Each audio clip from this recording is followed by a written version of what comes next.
Hello, this is Ken. I like making things. I enjoy being creative and love trying new tricks. My goal for this channel is to challenge myself and create fun stuff for myself. If you want to see me explore ideas and figure out ways to DIY a variety of stuff, click the subscribe button. Last week, I drew my puppy running. It was an alright drawing. Today, I am going to upgrade this drawing to the next level. I am going to animate it, replicating my puppy's first experience at the beach. He was dashing at top speed while holding a piece of seaweed in his mouth. Before I start, I just want to share a little bit of my own story. Ever since I was little, I have always been a drawer, even though my elementary teacher was against it. I was never great at math. Even till today, I still use my fingers to add and subtract. I can never figure out tips properly, and I almost gave money to a buyer who was buying a furniture from me because I thought she needed change. Anyway, I've always been a creative person and aspired to become a drawer since childhood. When I was in secondary school, I had the option to choose my elective, and there was this course called Heroes and Superheroes. It was the perfect course for me. I could finally learn how to draw Dragon Ball characters. Except that never happened.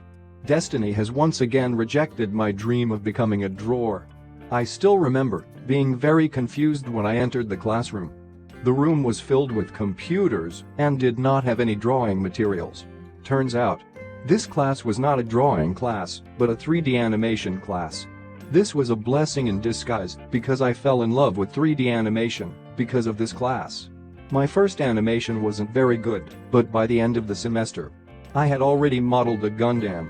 From there on, I would continue to animate year after year. It was the best thing to happen to my life. I couldn't care less about math or science, etc. All I wanted is to animate every single day. And now looking back at my report cards, it reflected the passion I had. I am not showing you my other grades because they are irrelevant. Anyway, what does this story have to do with my puppy? In most of my animations, I've always made my characters run. Animating a 3D model is like moving a puppet. The puppet is already built, and you just have to make sure you are moving each body part carefully. Whereas in traditional Disney 2D animation, you would redraw the character over and over again to get the sense of movement.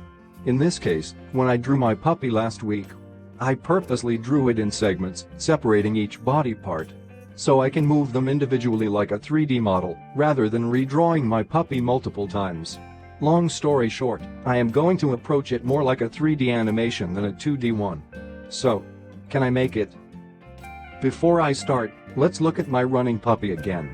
Oh, look at him. His little white paw and that wagging tail. This was one of the first videos of him. Already so curious and active.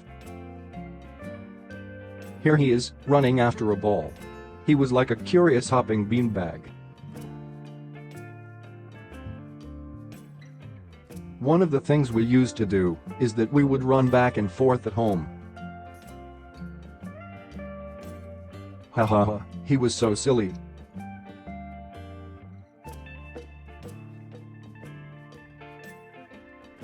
Anyway, the point is, let's analyze the way he runs.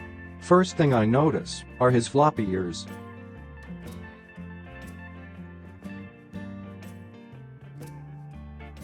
He also has this dazed look to him too. Look at the way his front paws extends. Oh, look at that. He's the cutest. Back to the drawing. First thing I did was changing the background color. I wasn't feeling the turquoise sky, so I changed it into more of a sunset sky color. Now to animate my puppy. First I started with the head and moved the body parts from head to tail. I also went back and forth between frames to make sure everything flows well from one frame to the next. The key to a good animation is that the subject needs to have weight to it. Otherwise it would look like it's gliding or floating. The sand and footprints also help with giving the illusion that the puppy is running on solid ground. Another animation technique is the squash and stretch. It makes the motion more dynamic. I am going to apply that to his body. Even though that's actually how he runs in real life too. I can't forget about animating the seaweed and those floppy ears. Haha. To give it more character, I am going to have my puppy blink as he runs. Everything is looking great so far. Just going to continue animating one body part at a time. Now the trickiest part is to make it loop. Which means, after a certain amount of frames, it would go back to the first frame and seamlessly loop from there. That way, I don't have to animate them running for the entire duration. I just need to animate a segment of the running animation and have it repeat itself over and over again. I think the overall animation is looping seamlessly. I am going to slightly change the background in a couple of frames so the background isn't static and looks more like it's in motion. Alright. Here's the finished animation.